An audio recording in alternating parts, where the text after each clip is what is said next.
Hi fellas, Knife back here again, and it's time for another inbox review. And today we're going to be looking at the Revell IL to Stormovik.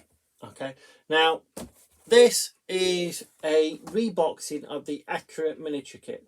So I believe Revell Academy, maybe a few others, reboxed this kit. Okay, the Tamiya one is its own separate entity. Okay, but this one I know for a fact is the Accurate miniature one. All right, and there's loads of different variations of this one. So it's a Revell opening end box. All right, so what we'll do, we'll get straight onto the overhead. So we're going to start off with the instruction manual. I'll just get rid of the decal so we don't get damaged. So really nice striking colour call out, not colour call out, colour booklet with the how to and not to do. Okay, and then we go into the colour call outs, and this is one of the reasons I don't like Revell. Okay, the gives you the call outs of their colours only with different, you know, like 33% that, 66% of that, 25 and 75. Some of these I've seen in the past have had 3 different colours all mixed in, which makes it a little bit more awkward, but it's the way they do things. Okay, we'll go straight into the parts map. Okay, and all the blacked out parts, the parts that you don't use, and then we'll go straight into the cockpit again. Color CAD. Okay, building the cockpit first, and this one I believe the single seat bomber. Yeah, okay, so there's no rear gunner with this one. So we start off with the cockpit, building the cockpit, putting the seat in with the decals for the harnesses. Then we drop in the sidewalls and painting the sidewalls on the fuselage before the fuselage gets joined together. We then move on to just a minute. That looks like it's part of the chin, maybe. Okay, the chin part. Yes, not the chin part actually. It's going to be the nose over the cowling. Okay. Before then, we've got the exhaust, which go onto the inside of the nose cowling, which goes together. We're going to start putting the tail planes on. We're moving on to putting the instrument panel on and dropping the part into the main wing spar. Okay, so this is going to be like on the belly underneath the pilot. And then put the wing spars and the sidewalls of the undercarriage, dropping the actual cockpit in. Before then we put in the nose, getting the wings together with the funky like nacelles for the actual landing gear, which go on to the aircraft. The wheels, we have, I don't know whether that's saying we've got, yeah it is, so you've got non-weight on wheels and weight on wheels. So one if it's in the air, and one if it's, sorry, my fault again, one that is in the air and one if it's actually on the ground. Before we then move on to putting the undercarriage in. Okay, looks really robust. Okay, you can leave that bit in. Okay, that'll help you grip it to be able to paint it before you then install it. Putting the wheels in and the bomb racks. And then I don't know whether these are rocket parts or whatever. Okay, that are going into bits that have been drilled out. So 4 on either side. Putting the cannons in, the actual control parts, building the bombs, those IL bombs or rockets. They're going to be tiny. And then we've got the nose cone going to, nose cone, the part for the propeller, put the propeller in, and then moving on to putting all the windshields and all the other bits and pieces on there. Before we move on to the colour call out, so we've got summer 1944, okay, with the really striking dark green and green, and the belly version, and then we've got winter 42-43, okay, which is basically that green, but then it's got a white wash over the top of it.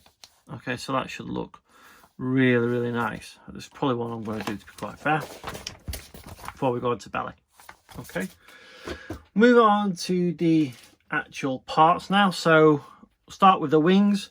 Now this aircraft was these parts were all in the same bag, so you can actually see on there all the scratches, but I think that's from Accurate Miniatures, not the Revell themselves. But this has got some nice detailed panel lines all over it. Okay, so they look really, really nice.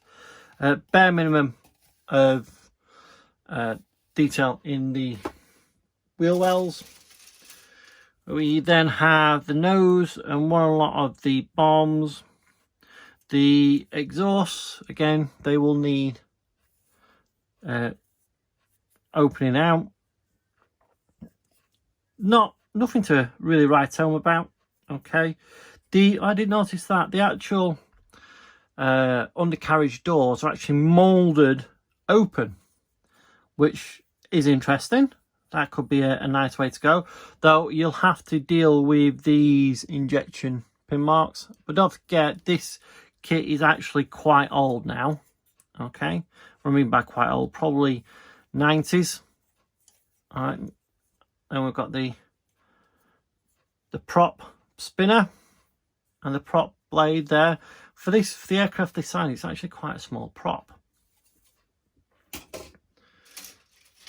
Oop, I'm dropping them all over the place. Oh, I'll pick them up. So then we've got the undercarriage legs. Again, some nice simple detail on there. The control yoke, which is going to take a lot of cleaning up.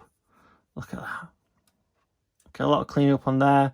The pedals, bomb racks, the wheel wells for the sidewalls. That's the bit that goes over the actual cone. That'll be the, I think that'll be the actual cockpit floor.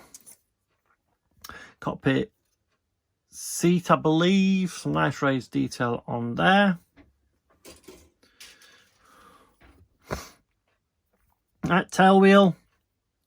Okay, all in one piece. Those little things for the slider for the little bombs. Maybe a radiator or something.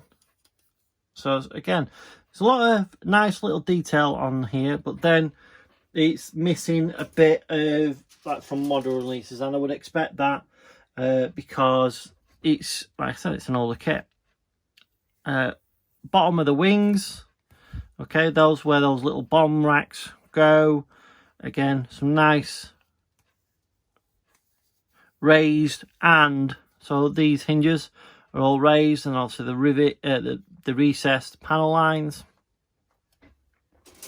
And then I've just opened it up, and as you can see, the clear parts, okay, are sandwiched in between the lower belly and the fuselage. So there we've got the belly, okay, where the wheels would sit in there.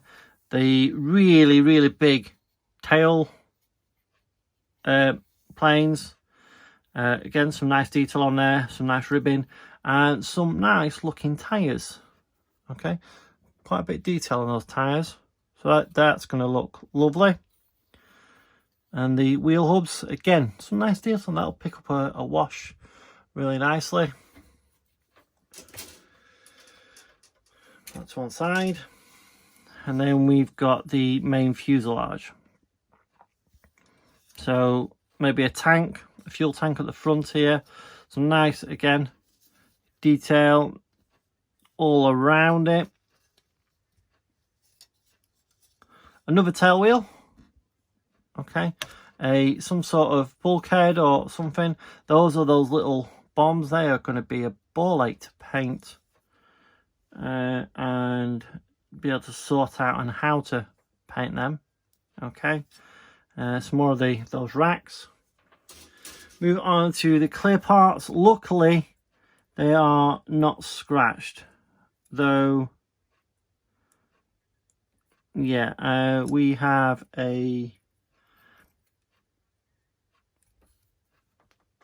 part for the dashboard cockpit control board. I don't know what that clear part is for. That'd be interesting to find out when I build it.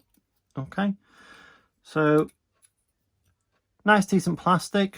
Like how they've got the stained glass window look on the windscreen. That's probably the bulletproof glass. And then we move on to the decals, and these are probably cartograph because it's printed in Italy maybe. Okay, and then just nice and simple. There weren't many markings on these aircraft, so that shouldn't take you too long, and they're nicely done. Really all in register, so I can't really envision having a problem with these. So there we are, Revell's / Accurate Miniatures Stormovik. Looks like a really nice kit. Okay, it's back in the day, it was probably class ahead of its time. Now, obviously, it's showing its age, etc. But unless you want to pay a lot of money, i.e. for the Tamiya one, I'm talking about 50 quid-ish. Okay, it's the only one, again, in 1/48.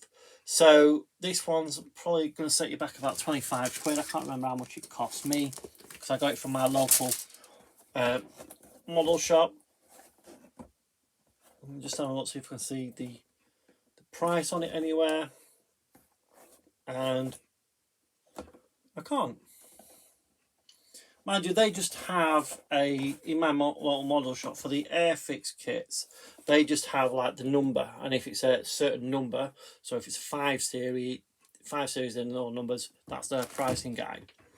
But I can't see one on that. I don't know whether they did the same for the Revell. Okay, but it looks like it'd be a nice kit. I do know a few people that built it. Mike Campbell, Coin C, he's built the winter version with the skis on it. Okay, and he seems to think that it went together really, really well. And Mike's not an airplane builder, so if it went together well for him, anybody that's a little bit experienced in building an aircraft shouldn't find it a problem at all. Okay, so I think that's it for now. Okay, so I will see you on the next one. Bye for now. Ta-ra.